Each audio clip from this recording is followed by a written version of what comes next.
World stroke day. हर साल world stroke organisation की तरफ से 29 अक्टूबर को वर्ल्ड स्ट्रोक डे मनाया जाता है। वर्ल्ड स्ट्रोक डे क्यों मनाया जाता है? ताकि स्ट्रोक के बारे में अवेयरनेस फैलाई जा सके, लोगों को पता होना चाहिए। स्ट्रोक के बारे में आप लोगों को सबसे ज़्यादा पता होना चाहिए, एमओस को या नर्सिंग स्टाफ को, जो सबसे पहले पेशेंट को एनकाउंटर करते हैं कैजुअल्टी में। तो स्ट्रोक का आइडेंटिफिकेशन, किसको स्ट्रोक है और उसको टाइमली मैनेजमेंट सबसे ज़्यादा ज़रूरी है।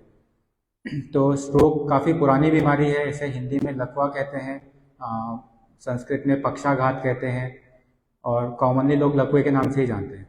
तो ये स्ट्रोक दो तरह का होता है, एक इस्चेमिक स्ट्रोक और एक हेमरेजिक स्ट्रोक। इस्चेमिक स्ट्रोक मतलब कि आपको पता है किसी एक हिस्से में ब्लड सप्लाई कम हो गया। हेमरेजिक स्ट्रोक मतलब कि एक हिस्से में हेमरेज हो गया। तो पहले बात करें कि बर्डन के बारे में, स्ट्रोक कितनी गंभीर बीमारी है। तो लगभग ये third most common cause of death है overall, after MI and cancer. It is third most common cause of death and it is worldwide second most common cause of death due to vascular cause. तो first vascular cause MI है, second most common cause death vascular cause is stroke.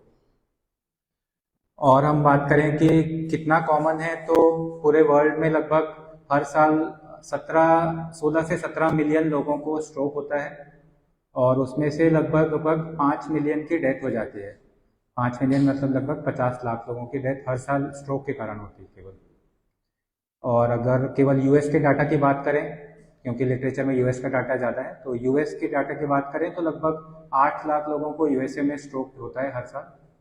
और India में बात करें तो लगभग 16 से 17 लाख लोगों को हर साल स्ट्रोक होता है, और उसमें से मॉर्टेलिटी की बात करें तो लगभग 4 से 5 लाख लोगों की हर साल केवल स्ट्रोक के कारण इंडिया में डेथ होती है।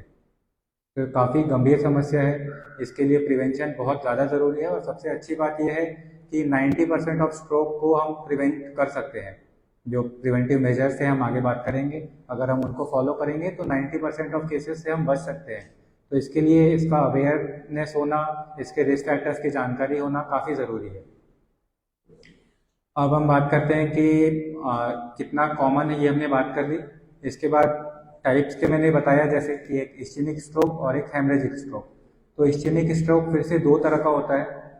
तो ब्लड सप्लाई दो तरीके से रुक सकती है, या तो थ्रोम्बोसिस हो, मतलब कि ब्रेन में किसी एक नस का ब्लॉकेज हो जाए तो उसको थ्रोम्बोटिक स्ट्रोक, या फिर एथेरोमेटस प्लाक बन जाता है। या फिर दूसरी तरह का होता है कि एम्बोलिक स्ट्रोक, जिसमें हार्ट में कहीं पे क्लॉट बना है, वो एम्बुलस होके जाके ब्रेन की नस को ब्लॉक कर रहा है। तो इसके लिए ये कार्डियक डिजीज को रूल आउट करना जरूरी है स्ट्रोक के केसेस में।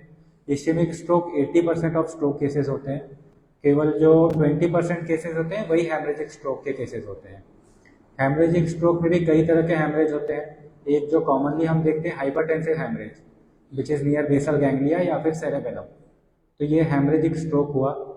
या फिर इसके अलावा अगर इंट्रापेरेन्काइमल हेमरेज नहीं है तो और दूसरे तरह के rare kind of haemorrhages are like subarachnoid haemorrhage, जो कि एनेरिज्म रप्चर से हो सकता है, या फिर इंट्रावेंट्रिकुलर हेमरेज, या फिर एवीएम के रप्चर के बाद। तो ये सब रेयर कॉजेज हैं, ये सब भी स्ट्रोक के अंदर आते हैं। इनमें भी प्रेजेंटेशन ऑलमोस्ट सेम ही रहता है। तो अभी हम बात करते, तो इनकी जानकारी होनी चाहिए। ये इस्चेमिक स्ट्रोक रेयर है, कॉमन जो होता है वो एथेरोमेटस प्लाक बनने के कारण ही होता है। अभी हम बात करेंगे कि इसके क्या क्या रिस्क फैक्टर्स हैं। तो आप बताइए क्या क्या रिस्क फैक्टर्स आपको पता है स्ट्रोक के? हाइपरटेंशन और स्मोकिंग और अल्कोहल और हाई लिपिड लेवल, गुड। और देखो, आपको इन बातों की जानकारी बहुत ज़रूरी है। आप कॉमनली पेशेंट से एनकाउंटर करते हैं कैजुअल्टी में, सबसे पहले आप देखते हैं तो कॉमन रिस्क फैक्टर्स वाले पेशेंट हैं और ऐसा प्रेजेंटेशन है, तो वो जानकारी होनी चाहिए। तो रिस्क फैक्टर्स दो तरह के होते हैं, एक मॉडिफाइबल रिस्क फैक्टर्स, एक non modifiable risk factors. Non modifiable मतलब कि जिनमें हम कुछ नहीं कर सकते, जैसे कि एज के साथ सबका रिस्क फैक्टर बढ़ता ही है, ये कॉमन रिस्क फैक्टर है। तो ज़्यादा एज में ज़्यादा देखा जाता है स्ट्रोक। दूसरा नॉन मॉडिफाइबल रिस्क फैक्टर है सेक्स।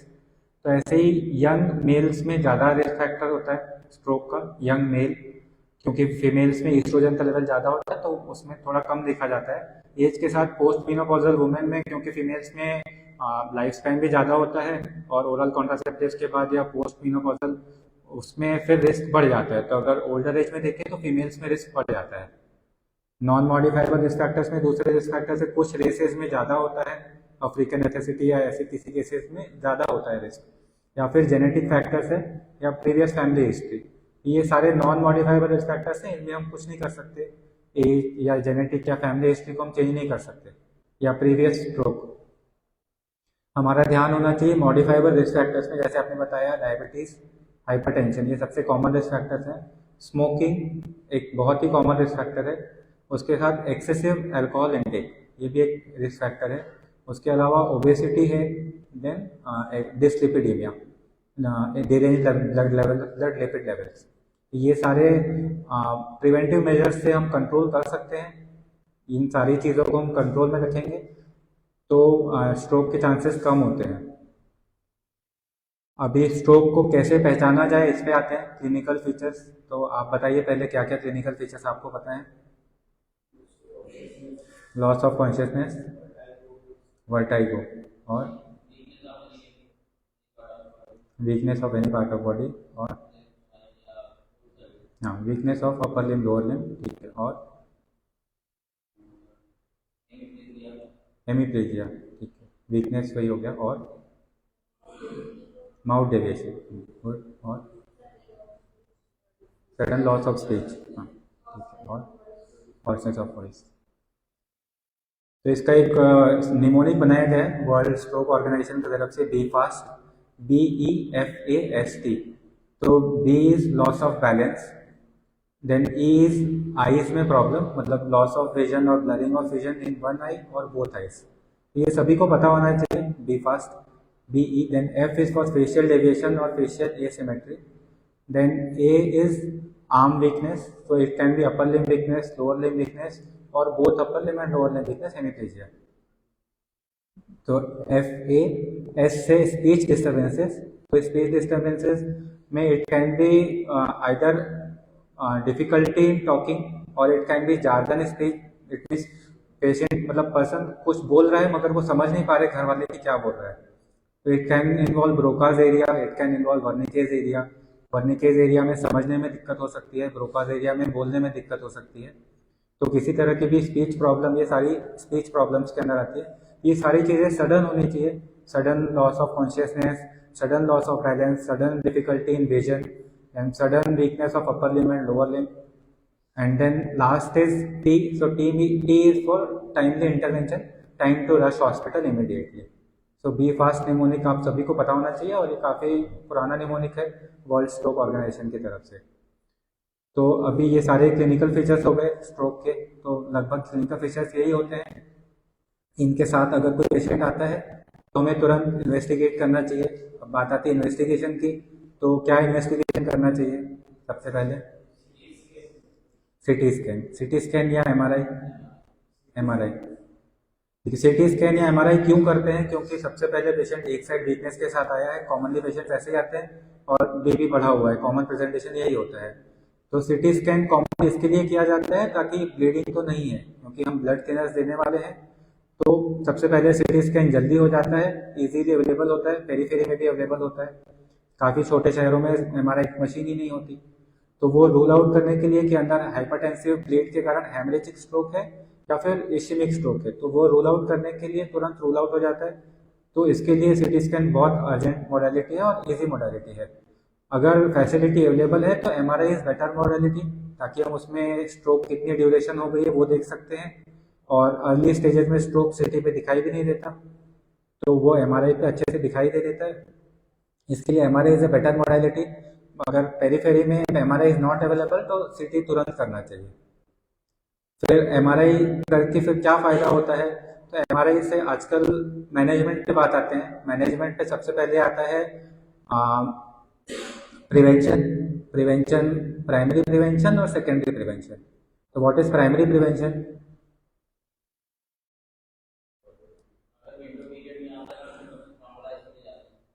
नहीं, primary prevention is before the occurrence of disease. कोई पेशेंट है, उसको रिस्क फैक्टर्स हैं मगर उसको डिजीज अभी तक नहीं है, उसको स्ट्रोक नहीं हुआ, तो दिस इज प्राइमरी प्रिवेंशन। तो प्राइमरी प्रिवेंशन में हमें क्या ध्यान रखना है? जितने भी मॉडिफाइबल रिस्क फैक्टर्स हैं उनको हमें कंट्रोल करना है। डायबिटीज़, ब्लड प्रेशर और प्रॉपर एक्सरसाइज से वेट कम करना, ब्लड लिपिड लेवल्स कंट्रोल रखना, ये सारे जितने भी मॉडिफाइबल रिस्क फैक्टर्स हैं सबको कंट्रोल करना। दिस इज रेगुलर एक्सरसाइज करना, प्रॉपर स्लीप लेना, वेट कंट्रोल में रखना, ये सारे प्रिवेंटिव मेजर्स हैं। दिस इज प्राइमरी प्रिवेंशन, मतलब वो पेशेंट जिनमें रिस्क फैक्टर्स हैं बट अभी तक स्ट्रोक हुआ नहीं है। Then come secondary prevention. तो व्हाट इज सेकेंडरी प्रिवेंशन? जिनमें बीमारी हो गई है, एक बार स्ट्रोक हो चुका है, तो उनमें हम प्रिवेंशन क्या क्या करेंगे ताकि दोबारा स्ट्रोक ना हो। फिजियोथेरेपी आएंगे अभी हम, है ना। ब्लड प्रेशर कंट्रोल रखना, ब्लड थिनर, सारी मेडिसिन चालू रखना ताकि दोबारा स्ट्रोक नहीं हो। कुछ तो उसका प्राइमरी कॉज है। अगर आगे हम कॉजेज पाएंगे, जैसे कई बार 2D इको में हार्ट में क्लॉट मिलती है या फिर कैरोटिड डॉपलर करते हैं, अगर कैरोटिड आर्टरी में स्टेनोसिस है, वहाँ पे प्लाक है, तो हमें उसका मैनेजमेंट करना है ताकि वो प्लाक दोबारा एम्बुलेंस होकर ऊपर नहीं जाए और दोबारा स्ट्रोक नहीं हो। तो ये सब सेकेंडरी प्रिवेंशन में आता है कि एक बार बीमारी हो चुकी है ताकि दोबारा नहीं हो। तो ये हुआ प्रिवेंशन सबसे पहले मैनेजमेंट में। उसके बाद आता है मेडिकल मैनेजमेंट। मेडिकल मैनेजमेंट के बाद आता है neuro intervention and then come surgical part. तो मेडिकल मैनेजमेंट में जो नॉर्मली करते हैं, medicine to control blood pressure, sugar and then antiplatelet drug start करते हैं ताकि ब्लड थिनर स्टार्ट करते हैं जिससे वापस रिकरेंट स्ट्रोक नहीं हो। उसके साथ फिर न्यूरो इंटरवेंशन का क्या रोल है? तो न्यूरो इंटरवेंशन का आजकल ये रोल है कि पहले विंडो पीरियड केवल 4 आवर्स तक होता था, जिसमें हम थ्रोम्बोलिसिस बोलते थे। तो आईवी हम ड्रग देते थे जिससे जो क्लॉट हुआ है, अगर पेशेंट विंडो पीरियड में है, 3-4 आवर्स के अंदर आया है, तो हम क्लॉट को डिजोल्व कर सकते हैं। तो उससे लॉन्ग टर्म के लिए डेफिसिट नहीं रहता है, क्योंकि स्ट्रोक काफ़ी बड़ा कॉज है डिसेबिलिटी का। One of the leading causes है वर्ल्ड में डिसेबिलिटी का। परमानेंट डिसेबिलिटी लोगों को हो जाती है कि एक तरफ का हाथ पैर काम नहीं कर रहा, ये परमानेंट डिसेबिलिटी है। तो इस डिसेबिलिटी से बचने के लिए थ्रोम्बोलिसिस एक तरीका है, मगर वो टाइमली इंटरवेंशन पे ही हो पाएगा। जो बी फास्ट का टी है वो बहुत इंपॉर्टेंट है इसके लिए कि पेशेंट 4 घंटे के अंदर आएगा तो हम टाइमली इंटरवेंशन करके थ्रोम्बोलिसिस कर सकते हैं। उसके अलावा न्यूरो इंटरवेंशन से फर्स्ट 24 आवर्स तक इंटरवेंशनल मैकेनिकल थ्रोम्बेक्टोमी कर सकते हैं। उसमें कैथेटर से हम क्लॉट को लाइसिस करके क्लॉट को एक्सट्रैक्ट कर सकते हैं। तो that is similar to DSA, जैसे हम एंजियोग्राफी करते हैं। तो वैसा हम एंजियोग्राफी करके और ब्रेन की जिस नस में ब्लॉकेज है वो क्लॉट निकाल सकते हैं। तो वो टोटल फर्स्ट 24 आवर्स तक कर सकते हैं। जो अभी तक का डाटा है उसके हिसाब से फर्स्ट 24 आवर्स में उसके रिजल्ट्स काफ़ी अच्छे हैं। तो उसमें हम ये कर सकते हैं कि जो स्ट्रोक का एरिया है, नॉर्मली अगर वो 10 सेंटीमीटर के एरिया में स्ट्रोक होने वाला है तो वो 2 या 4 सेंटीमीटर के स्ट्रोक में ही रह जाएगा, हिस्सा ही रह जाएगा। तो उससे डिसेबिलिटी कम होती है, वीकनेस कम आती है। और अगर टाइमली इंटरवेंशन हो गया शुरू के 1-2 घंटे में तो डिसेबिलिटी बिल्कुल नहीं के बराबर हो जाती है। तो ये हुआ medical management. Then so first was prevention, medical management, then neuro intervention, then last comes the surgery. तो सर्जरी कब इंडिकेटेड होती है आप बताइए एक बार। स्ट्रोक के कौन से केसेस में सर्जरी लगती है? सारे हेमरेज में सर्जरी लगती है, मिड लाइन शिफ्ट में, और इडीमा बढ़ रहा है, ठीक है। और तो दोनों भी केसेस में सर्जरी लग सकती है। पहले ऐसे आते हैं, इस्केमिक स्ट्रोक में भी सर्जरी लग सकती है, हेमरेजिक में भी लग सकती है। इस्केमिक स्ट्रोक में जैसा आपने बताया मिड लाइन शिफ्ट है नहीं है अगर, तो मेडिकल मैनेजमेंट कर सकते हैं। अगर मिड लाइन शिफ्ट बढ़ रहा है, पेशेंट ड्राउजी हो रहा है, या फिर इंट्राक्रेनियल प्रेशर बढ़ रहा है। इंट्राक्रेनियल प्रेशर कैसे समझेगा? अगर ब्लड प्रेशर बढ़ रहा है और ब्रैडिकार्डिया हो रहा है, इसलिए पेशेंट को आईसीयू में रखा जाता है ताकि ब्रैडिकार्डिया को मॉनिटर किया जाए। अगर ब्रैडिकार्डिया हो रहा है या फिर पेशेंट ड्राउजी हो रहा है या फिर प्यूपिल डायलेट हो रही है, इप्सिलैटरल प्यूपिल डायलेट हो रही है, क्योंकि तो जैसे अगर राइट साइड का स्ट्रोक है, right side right parietal haemorrhage stroke हुआ है, तो अगर उस राइट साइड की प्यूपिल डायलेट हो रही है मतलब उस साइड का प्रेशर बढ़ रहा है, तो वो हमें सीटी स्कैन करने पे मिड लाइन शिफ्ट पे दिखेगा। तो उस कंडीशन में उस साइड का बोन फ्लैप निकालना पड़ता है, जिसे क्रेनिएक्टोमी सर्जरी कहते हैं। और हेमरेजिक स्ट्रोक में भी लगभग इंडिकेशन सेम है। अगर हेमरेज बढ़ रहा है, मिड लाइन शिफ्ट बढ़ रही है, एडिमा बढ़ रहा है या फिर मास इफेक्ट बढ़ रहा है। इसके अलावा अगर एवीएम ब्लीड है, अगर जैसा मैंने बताया था हेमरेज केवल जो हाइपरटेंसिव हेमरेज है वो गैंग्लियो कैप्सुलर रीजन में होगा, मतलब ब्रेन के सेंटर वाले पार्ट में होगा। तो ब्रेन के सेंटर वाले पार्ट में या फिर सेरेबेलम में पीछे वाले हिस्से में ये टिपिकल ब्लीड होते हैं, ये हाइपरटेंशन के कारण होते हैं। कुछ एटिपिकल ब्लीड होते हैं जैसे कि लोबार ब्लीड, जैसे फ्रंटल लोब में ब्लीड हो गया, पैराइटल लोब में ब्लीड हो गया। अगर ये ब्लीड है तो ये एटिपिकल ब्लीड है, तो इनमें हमें सीटी एंजियो या एमआरआई एंजियो करके देखना पड़ता है कि ये क्यों ब्लीडिंग हुई है, क्योंकि ये ब्लीडिंग नॉर्मली बीपी बढ़ने के कारण नहीं होती है। बीपी बढ़ने वाली ब्लीडिंग बेसल गैंग्लिया के रीजन में होती है, जो ब्रेन के सेंटर में ऑलमोस्ट होता है। तो अगर ऐसा कुछ है या फिर सब एरेक्नॉइड हेमरेज है, तो सब एरेक्नॉइड हेमरेज का कॉज एन्यूरिज्म रप्चर भी हो सकता है। तो वो कैसे पता चलेगा, उसके लिए हमें सीटी एंजियो या एमआरआई एंजियो करना पड़ेगा। तो अगर वो बीमारी है तो हमें उसके रूट कॉज को ट्रीट करना पड़ेगा। अगर एवीएम है तो एवीएम के ऑप्शंस मल्टीपल हैं, आइदर एम्बोलाइजेशन या फिर सर्जिकल एक्सीजन, वो डिपेंडिंग अपॉन ग्रेड, वो डिफरेंट मैटर है। देन अगर एन्यूरिज्म है तो उसके लिए भी दोनों ऑप्शन है, आइदर न्यूरो इंटरवेंशन और सर्जिकल क्लिपिंग। तो क्योंकि वो एक बार ब्लीडिंग हुई है तो वो दोबारा रिकरेंट ब्लीडिंग का जो प्राइमरी कॉज है उसको ट्रीट करना पड़ेगा। तो इन केसेस में हमें और फर्दर इन्वेस्टिगेट करना पड़ता है। तो ये हुए सर्जरी के कॉजेज, सर्जरी के इंडिकेशंस। ऐसा नहीं है कि केवल न्यूरो सर्जरी और न्यूरोलॉजी का ही केस होता है स्ट्रोक। स्ट्रोक एक बार होने के बाद पेशेंट को काफ़ी डिप्रेशन भी आता है, क्योंकि एक एक तरफ के हाथ पैर में परमानेंट डिसेबिलिटी किसी को भी होना तो मेंटल ट्रॉमा होता है, तो काफ़ी पेशेंट डिप्रेशन में भी जाते हैं। तो they require psychiatric counselling also. तो along with neurology, neurosurgery, it involves multiple fields like physiotherapy, rehabilitation, then the psychiatric division, and of course the role of neuro nurses also to manage properly and teach them daily routine and manage to prevent lower limb swelling। बाकी उनको disability के साथ कैसे रहना है उसके लिए भी उनका मैनेजमेंट बहुत ज़रूरी है। डिसेबिलिटी होना सोसाइटी के लिए और फैमिली के लिए एक बहुत बड़ा बर्डन है, इकोनॉमिकली भी बर्डन है और इमोशनली भी काफ़ी बर्डन है कि एक पर्सन जो अभी तक बिल्कुल चल फिर रहा था वो घर वालों पे बिल्कुल डिपेंडेंट हो जाता है सारे कामों के लिए। और अगर लेफ्ट साइडेड स्ट्रोक है तो ब्रेन में ऐसा होता है कि लेफ्ट साइड से राइट साइड कंट्रोल होता है, आपको पता होगा राइट साइड से लेफ्ट साइड कंट्रोल होता है। तो जो बोलने का एरिया और समझने का area, Broca's area, Wernicke's area, ये सारे लेफ्ट साइड होते हैं। तो अगर लेफ्ट साइड में स्ट्रोक होता है तो उसमें दिक्कत ये हो जाती है कि along with right sided upper limb and lower limb weakness, समझने का हिस्सा, बोलने का हिस्सा भी डैमेज हो जाता है। तो कई बार पेशेंट परमानेंटली डिसेबल हो जाते हैं, दे कैन नॉट अंडरस्टैंड घर वाले क्या बोल रहे हैं, ना वो बात कर पाते हैं। तो it is kind of vegetative state only. तो वो घर वालों के लिए भी काफ़ी डिसेबलिंग कंडीशन है, डिस्ट्रेसिंग कंडीशन है काफ़ी घर वालों के लिए कि वो परमानेंट वैसी स्थिति में रहेंगे अभी।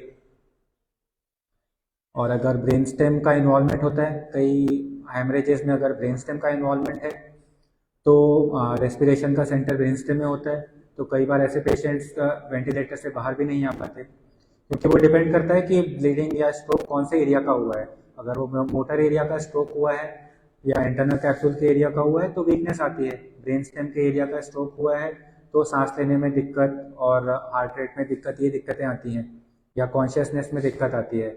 अगर पोस्टीरियर सर्कुलेशन का स्ट्रोक है तो बैलेंस में दिक्कत आती है। हॉस्पिटल एरिया का जिस हिस्से का जो काम होता है उस हिस्से की दिक्कत हो जाती है। हॉस्पिटल कॉर्टेक्स में स्ट्रोक हुआ तो विजुअल ब्लरिंग रह जाती है। कई बार स्ट्रोक के पेशेंट एक हाथ में झुनझुनी के साथ भी आते हैं, ये भी एक फैक्टर है कि केवल एक हाथ में झुनझुनी आ रही है, क्योंकि वो सेंसरी कॉर्टेक्स के एरिया का स्ट्रोक हो जाता है। तो मोटर कॉर्टेक्स पेयर्ड है तो वीकनेस नहीं आती, केवल continuous tingling sensation upper limb में के साथ भी आते हैं। तो ज़रूरी नहीं, वैसे बात सारे पेशेंट्स काफ़ी बार एमआरआई सर्वाइकल स्पाइन कराते हैं और कुछ नहीं आता उसमें, तो कई बार वो माइनर सेंसरी कॉर्टेक्स का स्ट्रोक भी हो सकता है। तो वो भी आप लोगों को जानकारी होनी चाहिए कि कई बार ऐसी चीज़ें भी हो सकती हैं कि अपर लिम्ब में जो सेंसेशन नहीं आ रहे वो केवल, या सेंसरी पैरास्थीसिया आ रहे, वो ब्रेन में छोटा स्ट्रोक भी हो सकता है सेंसरी कॉर्टेक्स में। और कुछ क्वेश्चन हैं आपके?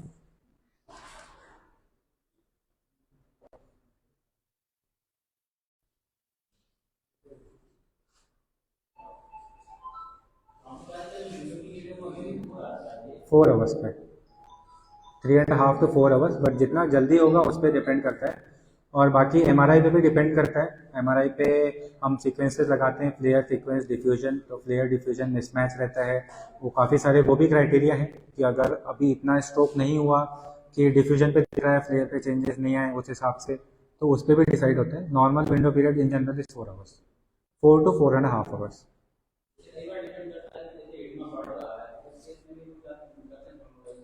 नहीं, 4 आवर्स के बाद थ्रोम्बोलिसिस के रिजल्ट अच्छे नहीं है।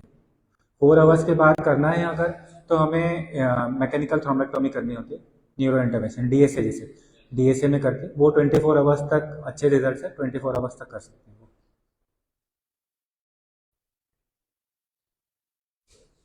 और कोई क्वेश्चंस?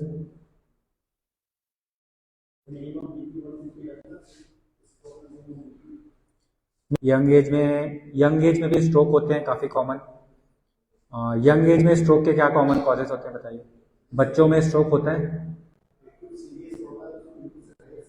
थोड़ा हायर साइड रखना चाहिए क्योंकि पेशेंट का बेसलाइन बीपी उतना ही रहता है, और परफ्यूजन मेंटेन करके रखने के लिए थोड़ा बीपी हायर साइड रहना चाहिए, ताकि परफ्यूजन, क्योंकि एक हिस्सा है जहाँ ब्लड सप्लाई चली गई है, तो वहाँ पे थोड़ा बीपी बढ़ा के रखेंगे तो परफ्यूजन थोड़ा ज़्यादा अच्छा होगा। अच्छा, यंग एज में क्या कॉजेज है स्ट्रोक के? बच्चों में स्ट्रोक होता है या नहीं होता? रेयर है, मगर होता है कि नहीं होता? होता है। क्या कॉमन कॉज है यंग एज में? यंग एज में सबसे कॉमन होता है कार्डियक कॉजेस। कार्डियक कॉजेज में रोमेटिक हार्ट डिजीज इंडिया में बहुत कॉमन है, तो रोमेटिक हार्ट डिजीज के कारण हार्ट में क्लॉट बन जाते हैं, मेटल स्टेनोसिस काफ़ी कॉमन है, तो उसके कारण से क्लॉट माइग्रेट करके एम्बोलिक स्ट्रोक बच्चों में कॉमन है। सेकेंड मोस्ट कॉमन बच्चों में होता है genetic factors, genetic by birth, हाँ, बाय बर्थ के भी काफ़ी सारे कॉजेज हैं। जेनेटिक फैक्टर्स जैसे कि हाइपर कोएगुलर स्टेज, तो ऐसे बच्चों में हर जगह खून जमा होने की प्रवृत्ति ज़्यादा होती है, तो जैसे factor 5 Leiden deficiency, protein C deficiency, protein S deficiency, ये सारे हाइपर कोएगुलेबल स्टेज है। हाइपर कोएगुलेबल मतलब इनमें कोएगुलेबिलिटी ज़्यादा होती है ब्लड की, तो कहीं भी खून का थक्का ज़्यादा जमता है, तो इन कंडीशंस में भी ब्रेन में स्ट्रोक होने के चांसेस ज़्यादा होते हैं। ये फैमिली हिस्ट्री में रन करते हैं, तो किन बच्चों को स्क्रीन करना चाहिए? जिनकी फैमिली हिस्ट्री है यंग एज में स्ट्रोक की, जिनकी फैमिली में हिस्ट्री है कि 20 ईयर्स पे, 30 ईयर्स पे किसी रिलेटिव को स्ट्रोक हुआ है, तो उन बच्चों को स्क्रीन करना चाहिए कि उनको इनमें से कोई बीमारी तो नहीं है। या फिर एक बीमारी होती है मोया मोया डिजीज़।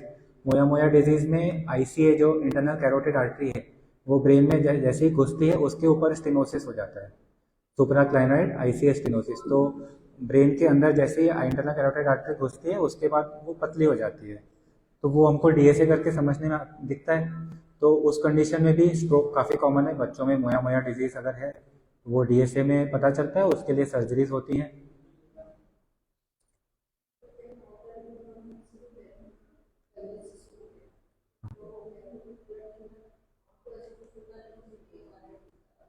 पहले सिटी स्कैन करना चाहिए, सिटी स्कैन पहला कंट्रोल उसमें मेन होना चाहिए कि बीपी कंट्रोल करना चाहिए अपने को, कि अगर ब्लीडिंग हो, क्योंकि अगर सबसे मेन इंपॉर्टेंट होता है कि हाइपरटेंसिव ब्लीड नहीं होना चाहिए, क्योंकि हाइपरटेंशन में अगर ब्लड थिनर्स दिए तो वो और ब्लीडिंग बढ़ती है, और वो ब्लीडिंग करना बंद करना सर्जिकली बहुत डिफिकल्ट हो जाता है।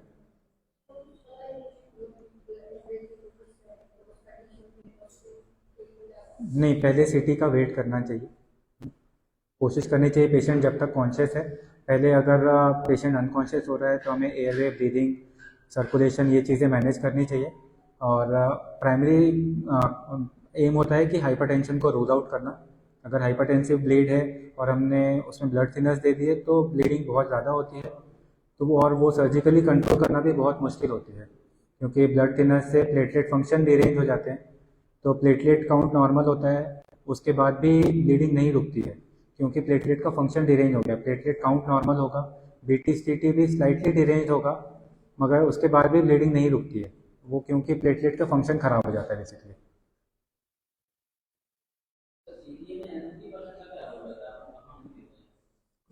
N3% का ऐसा होता है कि उससे थोड़ा बीपी भी बढ़ता है, क्योंकि है तो उसमें सोडियम क्लोराइड ही।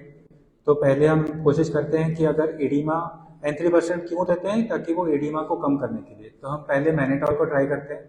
मैनेटॉल से अगर एडिमा कम होता है, पहली बात तो ये देखना है कि हर एक पेशेंट को मैनेटॉल देने की ज़रूरत नहीं है ना? ये काफ़ी कॉमन है कि स्ट्रोक का पेशेंट आया और लोग मैनेटॉल दे देते हैं, ऐसा बिल्कुल भी ज़रूरी नहीं है। सारी गाइडलाइन यही कहती है कि स्ट्रोक के कारण अगर मास इफेक्ट है, बड़ा स्ट्रोक है, तो ही मैनेटॉल या एंटी एडिमा मेजर्स देने हैं, है ना? सारे पेशेंट्स को एंटी एपिलेप्टिक ड्रग्स की भी ज़रूरत नहीं होती, सारे पेशेंट्स को एंटी एडिमा ड्रग्स की भी ज़रूरत नहीं होती, है ना?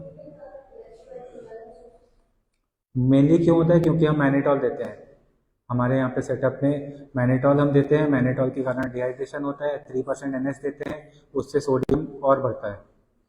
तो ये सबसे ज़्यादा हाइपरनेट्रीमिया जो कॉमनली देखा जाता है, ये इलेक्ट्रोलाइट इम्बैलेंस, ये सबसे कॉमन क्योंकि हर पेशेंट को मैनेटॉल या 3% NH देने की ज़रूरत नहीं होती।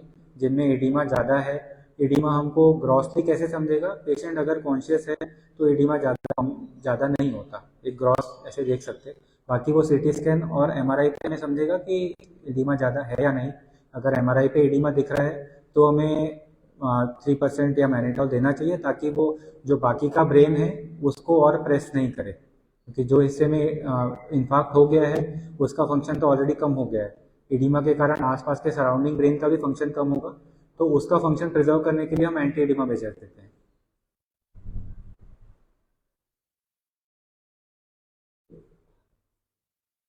ठीक है, और कुछ सवाल हों तो आप शैलबी हॉस्पिटल में कभी भी कंसल्ट कर सकते हैं। शैलबी हॉस्पिटल जबलपुर में हमारे पास in house CT MRI 24 hours available है। तो स्ट्रोक के पेशेंट का without delay urgent MRI scan हो सकता है यहाँ पे, ये बेनिफिट है। और अर्जेंट MRI करके हम तुरंत इंटरवेन भी कर सकते हैं। Thank you.